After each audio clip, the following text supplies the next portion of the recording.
Hey, I have a second channel. Cube Comp MTDX.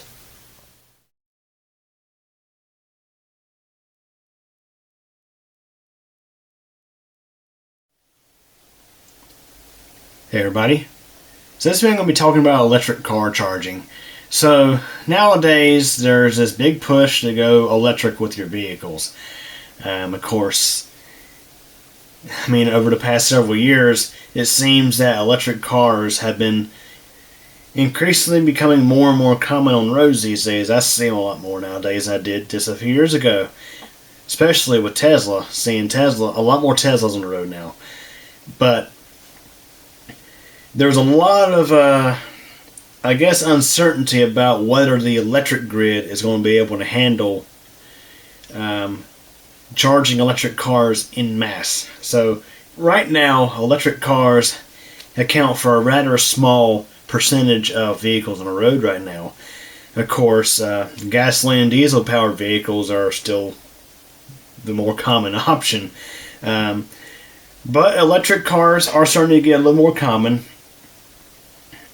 But the thing is, when you have, let's say if we took every gasoline powered vehicle on the road right now and replaced it with electric, and let's say that every electric car owner used used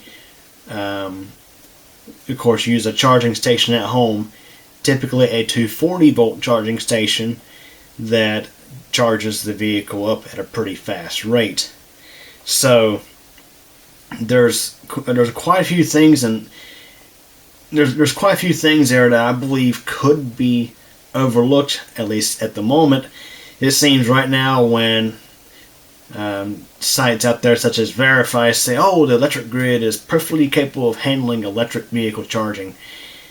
That could be true on the transmission side of things. There could be enough capacity on the electric grid to handle the demand from all these car chargers going at once, but you also have to consider at the distribution level, are the distribution systems currently capable of handling that increased load? Now, the truth is, not everybody's going to be charging their electric vehicle at the same time, but I'm pretty sure it's safe to say that a lot of people will be charging their cars at night, generally when the demand for electricity is not as high. Now, of course, that applies during the warm months of the year. When we start getting into the wintertime, that late night and early morning demand tends to pick up, especially in areas where a lot of homes have electric heats, use electric heat, like heat pumps or heat strips or electric furnaces or what have you. So these electric car chargers, some of them pull, now I don't know the exact numbers off the top of my head, but I've heard numbers of 40 to 60 amps at 240 volts, which is quite a good chunk of current. So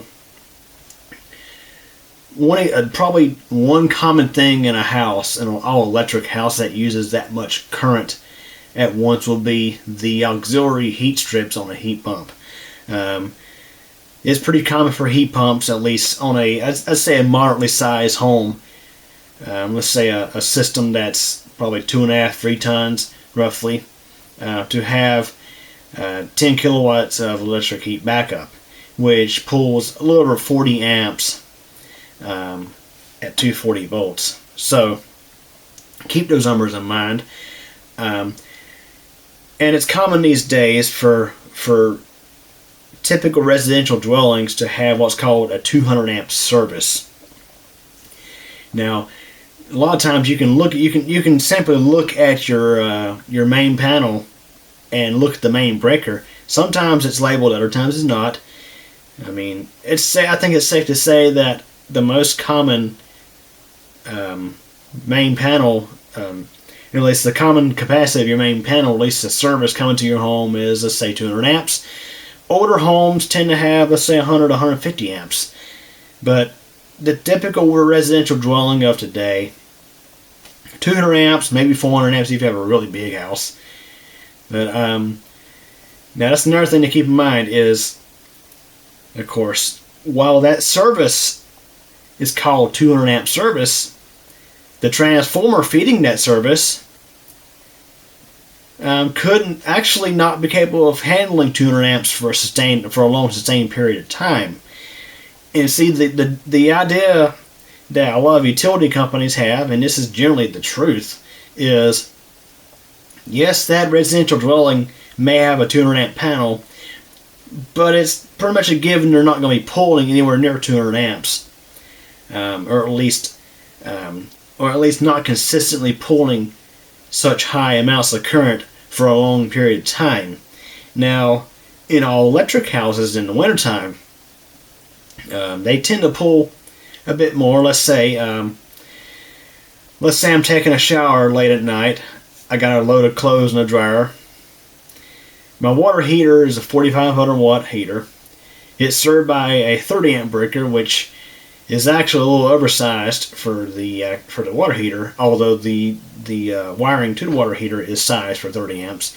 The water heater itself, I think, pulls a little less than 20 amps. Okay, for example, let's say we have the 4,500 watt water heater running. That's about 18.75 amps at 240 volts. And let's say we have the heat pump running. I'm going to assume 2 kilowatts there. Actually, just for the heck of it, let's say 2,400 kilowatts. And that's kind of close to, I think, what mine actually pulls when it's running. Simple, that would be 10 amps. So 28.75 amps there. And let's say my dryer is running. Let's say it pulls about, this, I think, 6,000 watts. Hang on a second here. It's served by a 30 amp breaker, 25 amps there. So those together, the water heater, the dryer, and the heat pump running, that'd be 53.75 amps there. And let's say your heat pump's running and it kicks into a defrost. So then you add in the heat strips. So 10,000 watts. Actually clear that up. Mine's actually 9,500 watts nominal. So that's 39.58 amps there. So we'll call it 40 amps. So 53.75 plus 40. So that's like 93 amps right there. And the thing is, that kind of load, it doesn't stay on for very, very long. I mean, the heat pump won't be in defrost for very long, but you're pulling, like, let's say, you're pulling a good bit of power there. So 93, 94 amps on a 200 amp service. I know you're thinking, okay, it's a 200 amp service. I mean, the 200 amp panel was able to handle that just fine. That's correct. But here's the thing that I think gets overlooked, and this is something that I think some people may not realize, is the utility companies generally don't have to follow the National Electric Code when it comes to sizing stuff. So, that 200 amp service, most likely, in a general setting, let's say if it's the only house on a transformer, it's pretty common for utilities to set a 15 kVA transformer. So 15 kVA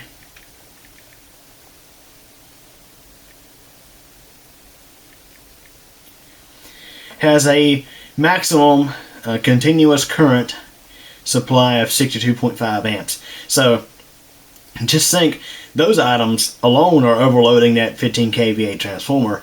Now the thing is, utility transformers, like distribution transformers, they're actually oil. They're actually the transformer itself is actually sitting in oil, which acts as an insulator and as a cooling agent. So it's pretty typical for distribution transformers to be able to take overloads. And in the wintertime, they can take pretty big overloads. But then you think about it. Let's say the electric car charger is going. You got your electric car in the garage charging up. And let's say it's late at night, you're taking a shower, you got some clothes in the dryer, your heat pump's running, it just kicked into defrost. So 94 amps plus another 40 amps, that's what, 134 amps? That's a good bit right there. So that would actually even overload a 25 kVA transformer.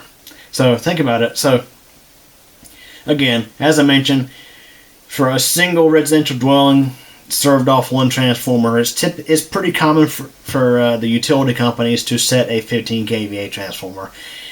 Now, when you drive through a neighborhood that has overhead lines, and sometimes the pad mount transformers in underground, in developments with underground lines, sometimes you'll see the kVA number actually on a transformer.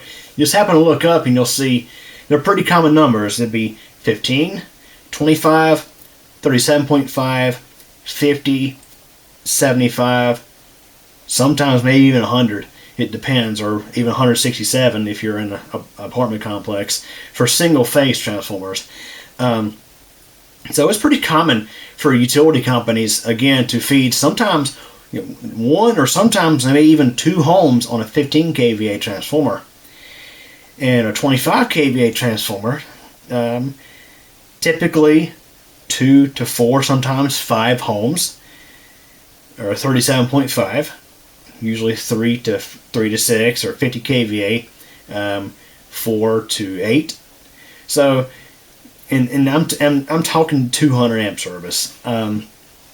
Again, the utility companies, their idea is that those dwellings are not going to be pulling anywhere near 200 amps each at any given time. And the thing is, when they do pull high amounts of current, let's say, for example, your water heater comes on, or your heat pump goes into defrost, or the auxiliary heat comes on, it generally doesn't stay on for very, very long. And also, it's typically common for people to be cooking supper at slightly different hours of the evening. Usually not everybody turns on their stove at 5 o'clock on the dot. I mean, that's just it. And that's kind of where that's kind of how the utility companies will size, let's say, for example, a transformer. So those transformers already tend to experience overloads just serving their regular loads. Now in the wintertime, of course, especially with all electric homes, you'll generally have higher amounts of load on those transformers at night. And when it's cold outside and your heat pump's running, and sometimes if it's really cold, you got those defrost cycles and you got the auxiliary heat coming on. So right here is a list of the max continuous current ratings of these transformers here. So if you look here at this list, you'll see the 15, the 25, the 37.5, the 50, and the 75.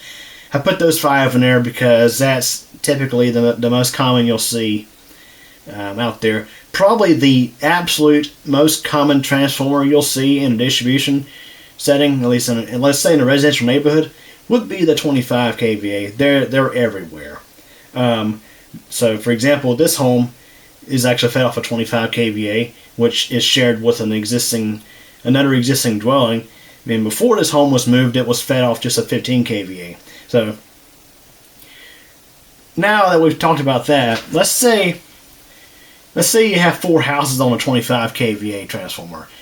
Right down the road from here, in a cul-de-sac, there's actually 4 manufactured homes that are all electric, have electric heat, that are fed off a 25 kVA transformer. Let's say all 4 of those homeowners decide to go out and buy a Tesla, and they have an electric charging station installed in their garages or wherever at their homes. Let's say at night, let's say they plug in their cars and they're set to come on and charge at night. You're adding a good bit of load to that transformer, and let's say in a typical setting, let's say a cold night, where the heat pumps are running, Sometimes the water heaters are running more often, and of course, when it's really cold, you get the auxiliary heat from the heat pumps and the defrost cycles, which bring on the heat strips. That's a lot of load on that 25 kVA transformer. So the idea is, if people en masse purchase electric cars and they charge them at home, chances are, depending on the utility company, the power company may have to come out and replace a lot of transformers and upgrade services. Not just, the transformers, but sometimes maybe even some of the secondary 12240 volt wiring coming out of those transformers. Because let's say, like next door over here, my parents' house and 4 other houses are fed off a 50 kVA transformer. That transformer at one time actually used to feed 9 meters, or actually 8 properties, and and most of them, actually, I think at one time they were most all electric. So when you think about that, when you add a lot of extra load to something like that, and the thing is, the electric cars, my understanding, they spend a pretty good amount of time pulling that 30, 40, sometimes maybe 50 amps. So that's a lot of load to add. That's a lot of load to add to a transformer. So now let's go and talk about let's say commercial customers. And the reason I want to bring this up is, typically with commercial rates, they're a little different than residential rates. A lot of you are probably familiar with residential rates. Now, of course, some utility companies are getting more creative. They're introducing time of day rates where you save money by consuming more power, let's say, during low peak times or off peak hours. But and maybe some of you are being some of you are getting introduced to demand charges. But commercial rate schedules, demand charges have been around for quite some time. So for commercial applications, typically you're not just billed off your energy usage, which is your kilowatt hour usage. You're also billed for your billing demand, which could be your 15 or 30 minute maximum integrated demand for the entire month. So yeah, and these rates could be sometimes $3, $4, $5 per kilowatt. And let's say you pull 100 kilowatts. Well, bam! That's a big chunk of money on your electric bill right there. But residential rates, to my understanding, at least most of the residential rates around here don't have demand charges. They're just energy charges. Duke Energy and some of the co-ops around here, like Energy United, the co-op that serves this area, they are also introducing time of day pilot rates. They're in like this new thing they're trying out with time of day. So the reason why I brought up commercial demand charges is, for example, let's say for commercial applications, let's say we have, a truck garage that has a fleet of service trucks. Let's say they have 6 service trucks. And let's say that they decide to go all electric with their service trucks, and they have 6 all electric service trucks. And let's say they plug them into charge all at the same time, and let's say they're pulling 30 amps each on 240 volts. Now, of course, they may have 3-phase service, which could be 208 volts. So, but anyways, you have a lot of extra kilowatts there added to the system at one time. That could really cause a spike in their demand charge, which would not only, depending on the rate schedule, would not only hit their wallet big time for, let's say, that 1 month, but some commercial rate schedules have a ratcheting demand charge to where your billing demand will be half of the maximum integrated 15-minute demand that was registered within the past 11 months. So now, I will be honest, I have been looking at rate schedules for commercial applications, and it does seem that there are some out there, at least some power companies and electric co-ops are introducing rate schedules that are for electric car owners. This is both commercial and residential. Now the residential ones are like a time of day pilot, to where you have on-peak hours, off-peak hours, and super off-peak, or super on-peak, and off-peak, where the super off-peak or the off-peak would be really, really low priced per kilowatt hour, which would encourage electric car owners to charge their vehicles during those time frames to save money on electricity. But for commercial applications, again, it does seem like there is some evolution there in the rate schedules to accommodate electric cars. But the thing is, for the commercial customer who signed up to maybe a small general service schedule, they may end up getting increased to a medium power service schedule, which would increase their basic facilities charge and also probably increase their demand charges.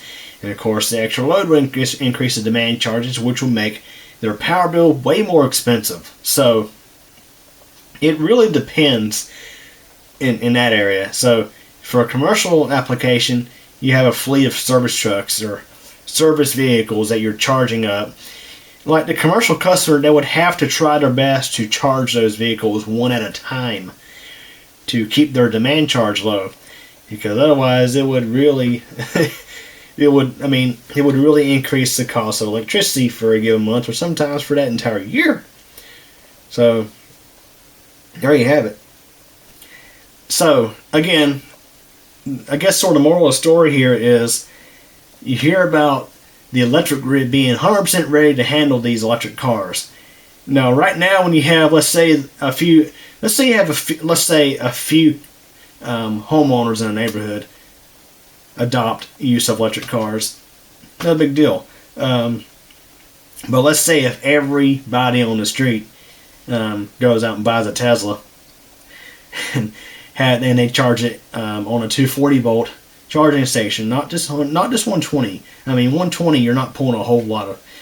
With a 120 volt charging station, you're not going to be pulling a whole lot of current there. But when you start installing those 240 volt charging stations and running a new circuit to them, you're generally looking into adding a good bit of load onto your existing distribution system, which could warrant upgrades needed by the from the power company. So, I mean, now some areas in this area, some neighborhoods in this area, it's kind of funny to note. Like a neighborhood not far from here, some parts of that neighborhood, they have they basically have a 50 kVA transformer for every 2 homes, which in the old days would be what I would consider massive overkill. Or heck, for example, right here where this home is, the transformer that's feeding this home for like 36 years, that 25 kVA transformer was just feeding that one home, which did not have electric heat. I mean, it does have electric water heating, an electric clothes dryer, an electric range, but it used to have an oil furnace and now has gas heat. So that transformer never really saw a big load. So there are some areas to where, let's say, the distribution transformer may be adequately sized to handle electric vehicle charging for every connected residence. But in many cases, where you have 4 or 5 houses being fed off a single 25 kVA transformer, it could be too much for that transformer to handle. So again, this is just my opinions on the matter. This is something that some of you may never have even thought of. Who knows? So anyways, hope you all enjoyed this video. Thanks for watching.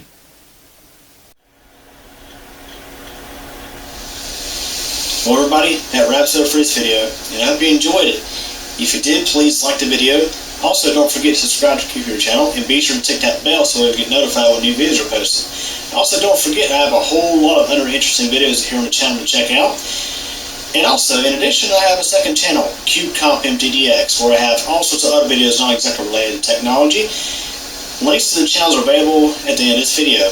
Again, I thank you for your support and thanks for watching this video.